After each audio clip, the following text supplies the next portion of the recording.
I always believed betrayal came with shouting matches or slammed doors, not silence. My name is Lucas Merritt, and I spent 26 years as a ship technician, mostly offshore, sacrificing holidays and birthdays to ensure a stable life for my wife, Alyssa. We weren't flashy, but we had plans: a small house near the bay, retirement by 55, maybe travel the Pacific one last time together. That dream died the morning I woke up in a hospital bed, blinking against fluorescent lights and a tube down my throat, only to learn the real damage wasn't to my heart, it was to my trust. I'd collapsed on the job, far out near Juneau. The medics said I was lucky to be alive, but when I finally regained the strength to check my phone, there it was, just one message from Alyssa. No flowers, no voicemail, just a screenshot of our emptied savings account and a sentence I'll never forget. I deserve something for all these years, don't I? $74,250 gone.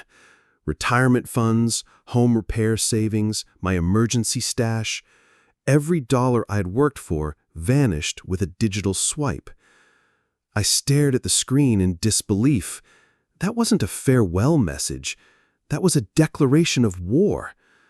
And I replied the only way I could manage. Thumbs up emoji. Cold, numb, and broken. They discharged me 2 days later with strict orders. No stress, no physical labor, 6 weeks minimum rest. But how do you rest when your whole life has been detonated from the inside? I didn't go home. I called my older sister, Marie, someone I hadn't spoken to much since our mother passed. I need a place, I told her, trying to keep my voice from cracking. She didn't ask questions, just said, "Come on over." That night, lying in her spare room staring at a popcorn ceiling, I started to replay every conversation, every odd glance Alyssa gave me over the past year. The late-night texts, the solo trips to visit her cousin, the way she stopped asking when I'd be back from sea. It hadn't been random. It was staged, like a magician's trick. While I was distracted earning money, she was vanishing behind a smokescreen of deceit. But she didn't just steal money. She stole the script I'd been reading for our future. And in doing so, she gave me something else, a new reason to fight. This story isn't about heartbreak. It's about awakening. It's about what happens when the person you trusted most forces you to look inward. And what you find there is strength forged by fire. The days that followed my discharge were a strange blend of stillness and fury. My body was weak, but my mind wouldn't stop running. I stayed in Marie's guest room, a converted study with old family photos on the shelves and the faint scent of lavender from a diffuser she kept in the corner. It should have felt comforting. Instead, every creak of the floorboards reminded me I didn't belong there, that I'd been exiled from my own life. Alyssa never called, never showed, not even a text to check if I was alive. We'd been together for nearly 2 decades, and yet after I flatlined twice on the operating table, the only thing she left behind was a digital knife through the heart. The silence wasn't just absence, it was abandonment. It was strategy. One evening, Marie made chicken soup, trying to coax my appetite back. I stirred it around, pretending to eat, but the flavors were dull, muted by rage. That's when I opened my laptop, fingers trembling, and started going through every single financial account we'd ever shared. What I found made my blood run cold. The damage wasn't just emotional. Alyssa had gutted everything. The savings account? Drained. Our retirement account? Liquidated. The separate fund I'd set aside for truck repairs, quietly stored in a side account she once insisted we open just in case? Gone. $87,000 in total. 15 years of discipline, side gigs, skipped vacations. She'd waited, watched me slowly decline, probably even encouraged the stress, and struck when I was flat on my back, literally fighting for my life. I should have exploded. I should have punched a wall. But instead, I sat there, with the steam from the soup fading, hands cold on the keyboard, and did the one thing I had left. I took notes. Every withdrawal, every date, every transfer. And then I backed it all up on an external hard drive Marie kept from her days working IT support. I called my old coworker, Drew, a guy who used to handle payroll and taxes for our field team. "Hey man," I said, voice low, "I need to know if Alyssa ever had access to our benefits portal." There was a pause, then a soft whistle. "She called last month, said she was helping you manage things while you were dealing with stress, wanted to check if any reimbursements were due."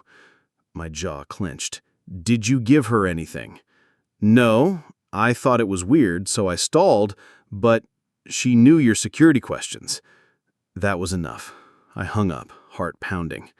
This wasn't just betrayal, it was premeditated. Alyssa had spent the last year slowly separating herself from our shared life while smiling across dinner tables and texting me, "I miss you," when I was offshore. And I'd believed her. I closed the laptop and looked around Marie's house. Simple, clean, nothing flashy. The kind of life Alyssa used to roll her eyes at. "We should be aiming higher," she'd say. "Don't you want more?" I used to think she meant vacations or a second car. Turns out she meant freedom from me.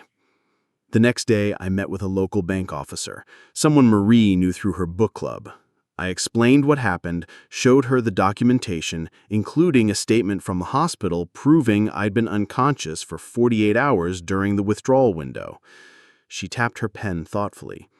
"If you were incapacitated and these were mostly your earnings, we can build a case.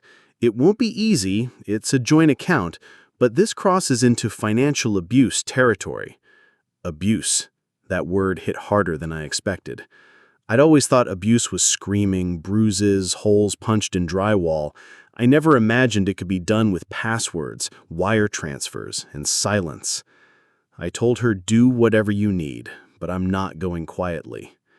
Back at Marie's that evening, I got a text from an unknown number. "Lucas, where are you? We need to talk. I made a mistake." No apology, no ownership, just a crack in the armor. I didn't respond. Later, Marie handed me a manila folder. "I printed the refinancing paperwork you left at Mom's house last year. Remember when you changed the title on the house?" I nodded slowly. "Yeah. Alyssa said she was too busy to come to the signing. I handled it alone." Marie smiled, something sharp in her eyes. "You did more than that. Look at the clause on the last page."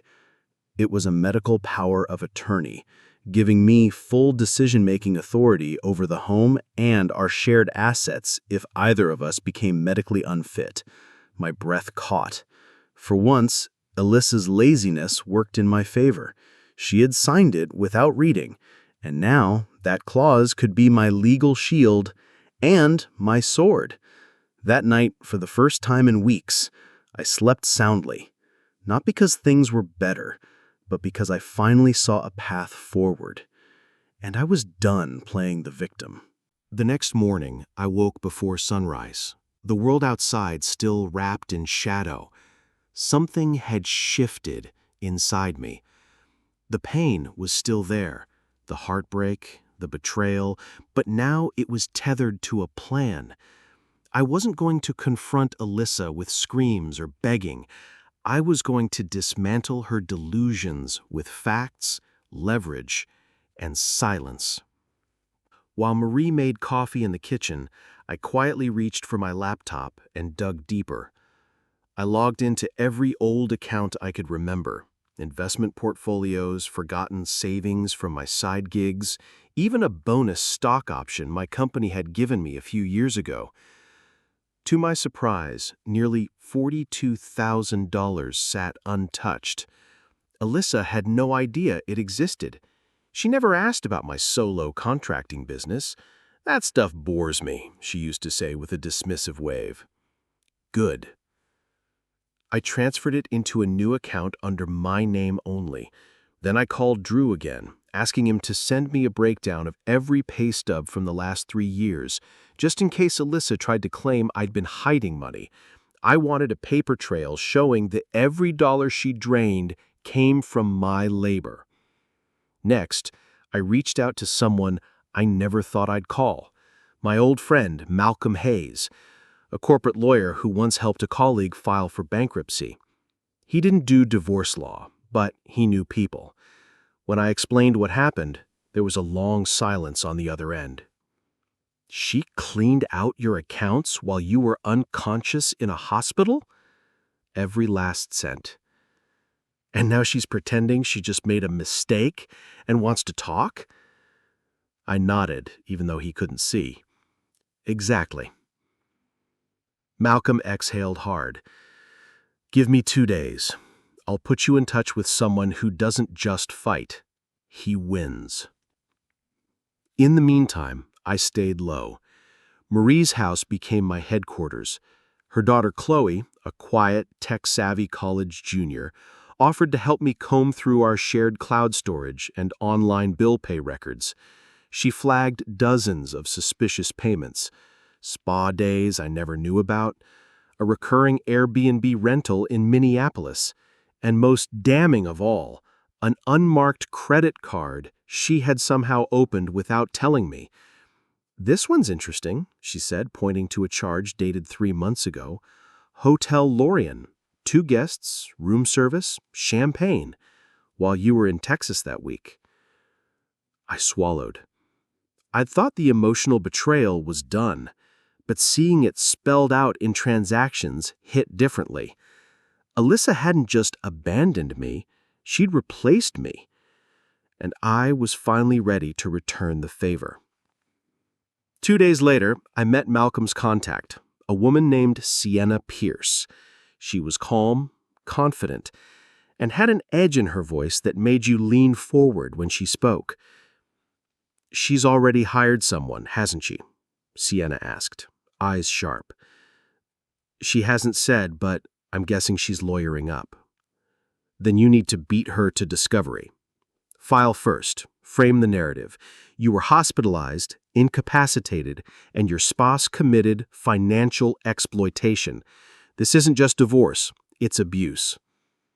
There it was again, that word, abuse. But this time, I didn't flinch. I nodded. Sienna handed me a checklist. We'll file emergency motions, freeze the remaining assets, get an injunction on the house, especially since the deed is solely in your name, but I need you to do one thing. What's that? Don't talk to her. Not a word. No texts, no calls, no emotion. The more silence you give, the more nervous she'll become. I followed that advice like scripture. The next week, Alyssa left a handwritten note on Marie's doorstep. I miss you. Please, can't we just talk? I panicked. I thought you were leaving me. I made a mistake. I didn't even open it. I gave it straight to Sienna. She smiled. She's spiraling. We'll use this. While the legal machine started grinding, I continued gathering evidence. I printed out screenshots of bank activity, credit statements, flight bookings. I even contacted the hospital for a detailed medical timeline verifying when I was unconscious. Chloe helped organize it all into labeled folders. Every night Marie would check on me with tea or a blanket, reminding me that the storm would pass. You're not just surviving, Lucas, she whispered one evening. You're preparing for your rebirth. And she was right. Because the next blow came unexpectedly from our neighbor, Mr. Dalka. He texted me, saw Alyssa with that guy again, the one with the Audi. They're in your backyard, thought you should know. Harold Jensen. I hadn't heard the name in weeks, but now it all clicked. The fake concern, the timing, the missing items. He wasn't just a neighbor, he was part of it. the betrayal had partners. But this time, I didn't panic. I simply sent the text to Sienna. "We'll subpoena him," she said. "If he refuses, we get creative." By the end of that week, we'd filed everything: an injunction, a restraining order, a motion to freeze all financial activity related to both Alyssa and Harold, and we had evidence of Alyssa's lies, enough to paint a picture of deliberate, calculated fraud. The silence on Alyssa's end grew louder. No texts, no calls, just a legal notice from her newly hired attorney demanding access to the house for emotional reasons. We denied it. She was out. And I wasn't done yet. The silence didn't last. 2 days after we filed the emergency motion, Alyssa's attorney fired back, accusing me of desertion, mental instability, and intentionally withholding marital assets. It was an aggressive strategy meant to intimidate, but it only solidified what Sienna had predicted. They were playing dirty. What Alyssa didn't realize was that I was already 10 steps ahead. Thanks to Marie's daughter, Chloe, my digital guardian angel, we had already begun mapping out Alyssa's hidden financial footprint. Chloe was a cybersecurity major with a knack for digital forensics. "People think clearing their history makes them invisible," she told me, eyes scanning her monitor, "but nothing ever really disappears." It didn't take long to find it.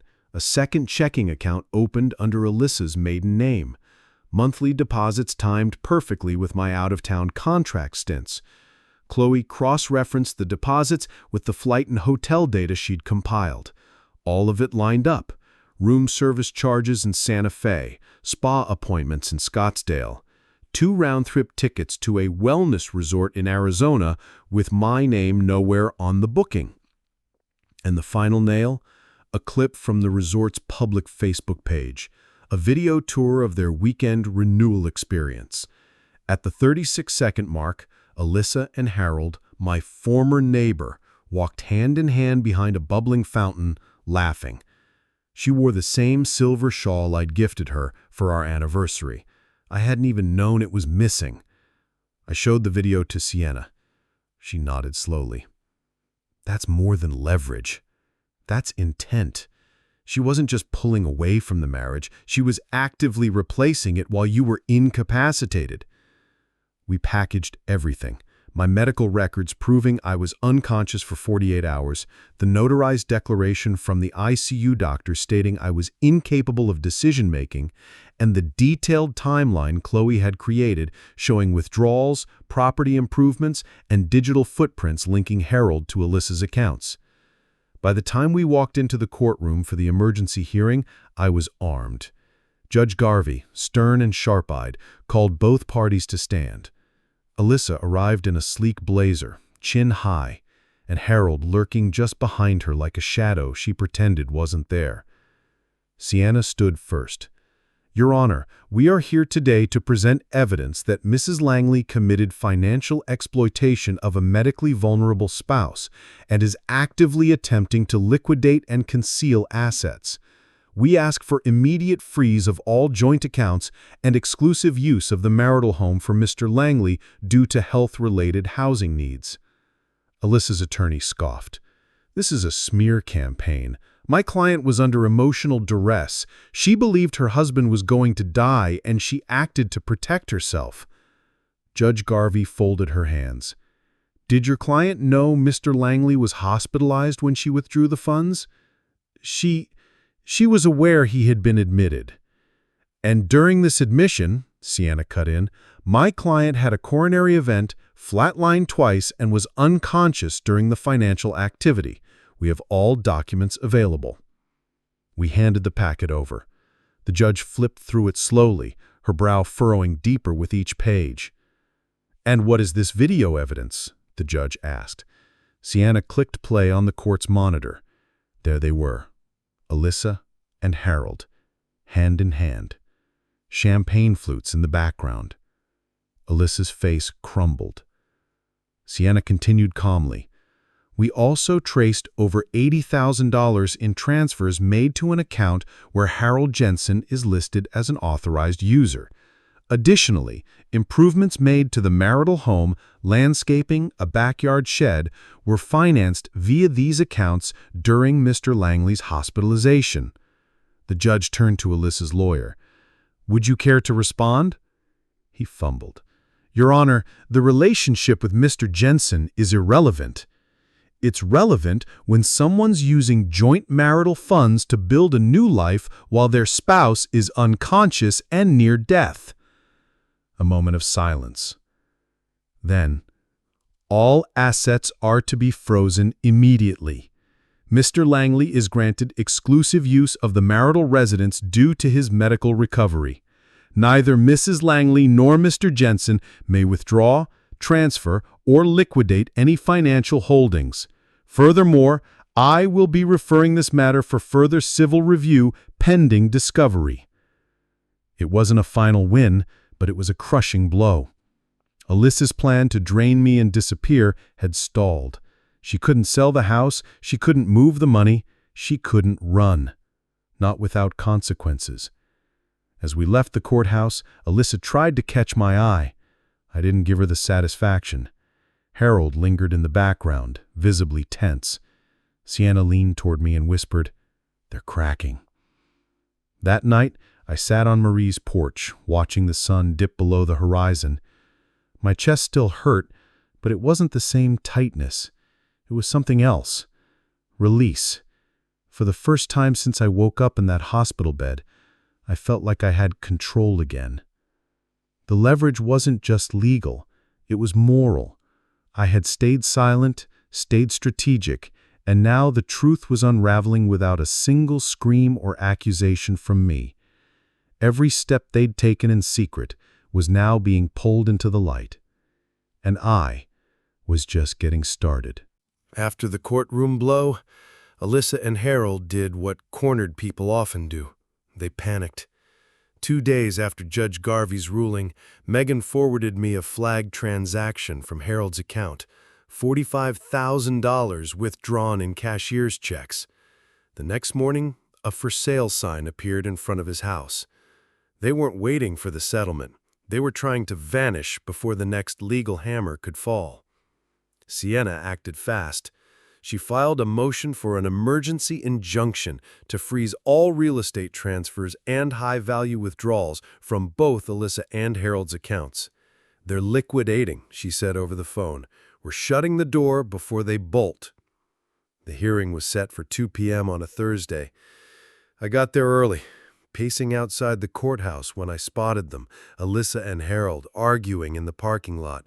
She looked frantic, waving her arms, while he kept glancing around like a man already halfway out the state line. I took out my phone and started recording from behind a parked SUV. 30 seconds of desperation. 30 seconds of proof. Inside, Sienna's face lit up when I showed her the video. She said, "Perfect timing. Let's finish this." The hearing took place in Judge Garvey's chambers. Just her, both lawyers, and me. Harold wasn't allowed in. He wasn't technically part of the divorce proceedings, but he was very much part of the story, and now we had more than spreadsheets and hotel bills. We had behavior. We had video. After reviewing the footage, the judge leaned back in her chair and fixed Alyssa with a stare sharp enough to slice through granite. "Mrs. Langley, can you explain why you continue to insist under oath that there is no romantic or financial relationship between you and Mr. Jensen when you are recorded arguing about disappearing together with substantial assets?" Alyssa's mouth opened, but nothing came out. Her lawyer tried to step in. "Your Honor, the personal relationship is relevant," Judge Garvey interrupted, "because this isn't just a divorce. It's a case of financial misconduct, and this court does not look kindly upon those who exploit vulnerable spouses, especially those recovering from life-threatening illness." She turned to me. "Mr. Langley, I am granting you sole interim control over all shared assets, including the marital home and any financial accounts bearing your name. Alyssa and Harold are prohibited from accessing, transferring, or liquidating any assets until the divorce settlement is finalized. Furthermore, I'm ordering an audit of Mr. Jensen's involvement and potential conspiracy to defraud." I didn't say a word. I just nodded, calm, controlled. Outside the courthouse, Alyssa looked like she wanted to speak to me. Her lips moved, but her eyes dropped when she saw I wasn't stopping. I walked right past her, the weight on my chest lighter than it had been in months. 3 weeks later, the divorce finalized faster than anyone expected. Alyssa folded quickly. Harold, now facing a court-ordered subpoena, vanished from his job and skipped town. No one had seen him since. Alyssa was left to clean up the mess she helped make. In the final decree, I was awarded the house, 80% of our liquid assets, and full ownership of my business accounts. Alyssa got her car and 20%, but only after covering my legal fees from her share.